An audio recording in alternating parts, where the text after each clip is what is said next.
Você está no canal Eu Estudo a Lição com o pastor Samuel Camilo. Hoje é sábado, aliás, hoje é segunda-feira, dia 9 de setembro de 2024. E o tema que estudaremos na nossa lição da Escola Sabatina será a Última Ceia.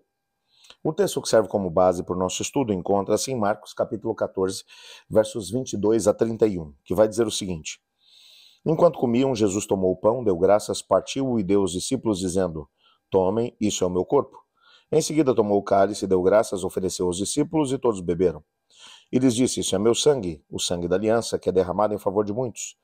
Eu lhes afirmo que não beberei outra vez do fruto da videira até aquele dia em que beberei o vinho novo no reino de Deus. Depois de terem cantado um hino, saíram para o Monte das Oliveiras. E disse-lhes Jesus: Vocês todos me abandonarão, pois está escrito: Ferirei o pastor e as ovelhas serão dispersas. Mas depois de ressuscitar, irei adiante de vocês para Galiléia. Pedro declarou: Ainda que todos te abandonem, eu não te abandonarei. Respondeu Jesus: Asseguro-lhe que ainda hoje, essa noite, antes que 2 vezes cante o galo, 3 vezes me negará. Mas Pedro insistiu ainda mais: Mesmo que seja preciso que eu morra contigo, nunca te negarei. E todos os outros disseram o mesmo. Quando nós olhamos para Marcos capítulo 14, verso 12, nós encontramos uma informação extremamente importante. Nesse texto nós descobrimos que no primeiro dia da festa dos pães sem fermento, quando se fazia o sacrifício do cordeiro pascal, os discípulos perguntaram a Jesus: onde quer que façamos os preparativos para que possamos comer a Páscoa? Bom, esse texto ele já nos mostra, já nos dá a data exata na qual Jesus celebrou a Páscoa junto com seus discípulos. Quando pensamos que no ano 27 Cristo Jesus foi crucificado, então estamos falando da Páscoa desse ano, nós sabemos especificamente que foi na quinta-feira à noite dessa última semana de Jesus na Terra, quando acontecia exatamente isso. Era, portanto, a noite de quinta-feira, quando Jesus Cristo ele acabou fazendo a refeição pascal, o primeiro dia da festa dos pães sem fermento. Nesse dia, ao pôr do sol desse dia, o cordeiro era sacrificado, e então ele só podia ser sacrificado nas dependências do templo. Depois ele era trazido para casa e era preparado, era assado inteiro, e então as pessoas iriam comer dele juntamente com ervas amargas, com o pão sem fermento. E Jesus, portanto, nesse contexto, vai celebrar a ceia e vai instituir o serviço memorial. Ele vai agora substituir alguns elementos, quando você vai olhar para a Páscoa e para as instruções relacionadas à Páscoa, que foram instituídas ainda lá em Êxodo, no capítulo 12, quando Israel estava saindo do Egito.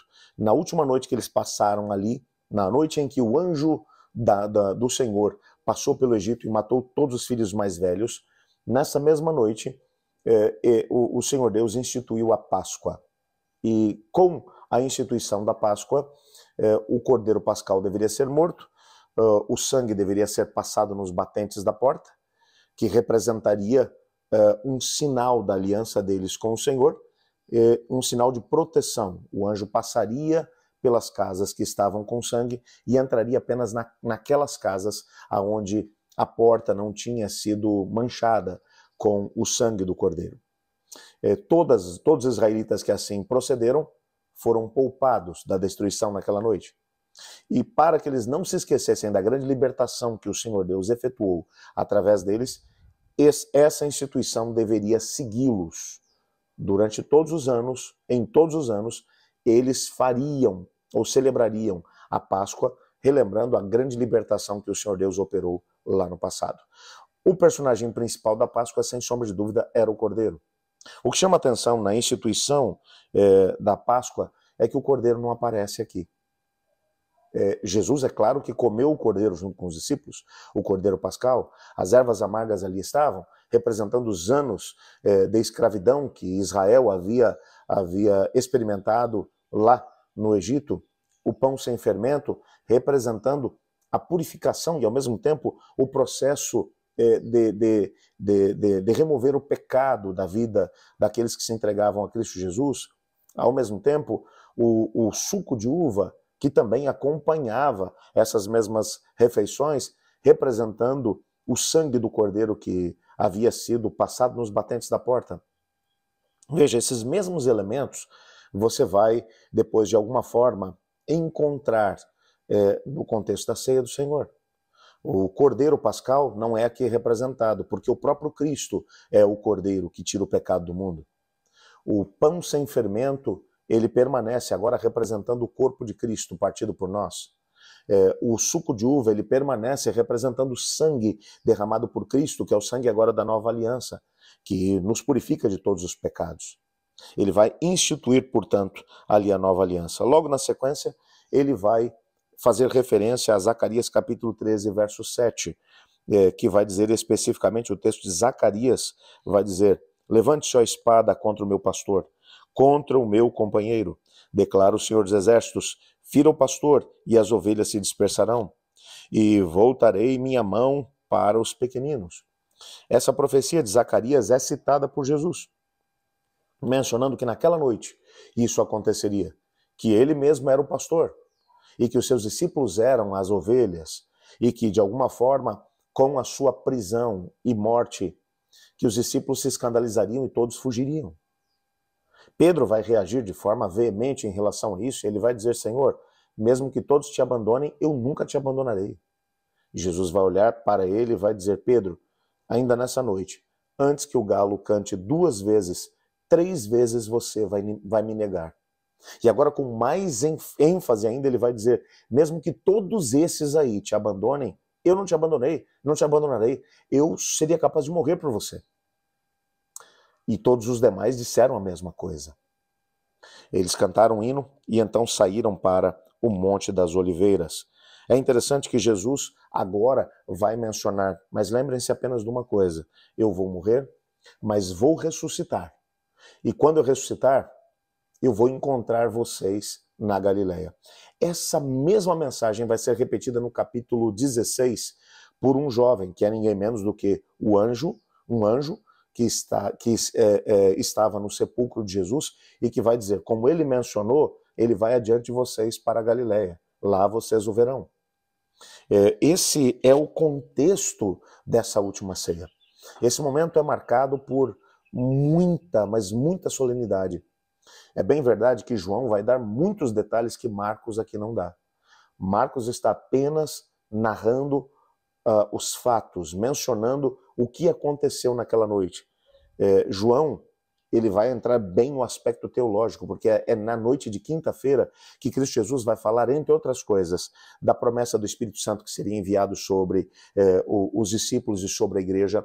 É nessa noite que ele vai falar a respeito das perseguições que os discípulos sofreriam por conta do amor de Cristo Jesus. É nessa noite que Jesus vai mencionar a ligação que eles teriam que manter com ele, sendo ele a videira e os seus seguidores os ramos. É nessa noite que ele vai orar pelos seus discípulos. É uma noite realmente emblemática. Dali, Jesus vai seguir para o jardim de Getsêmani. Essa será a parte que nós estudaremos amanhã. Quando olhamos aqui, portanto, para esse momento, para a celebração da Páscoa, descobrimos uma coisa: a grande preocupação de Jesus com seus discípulos.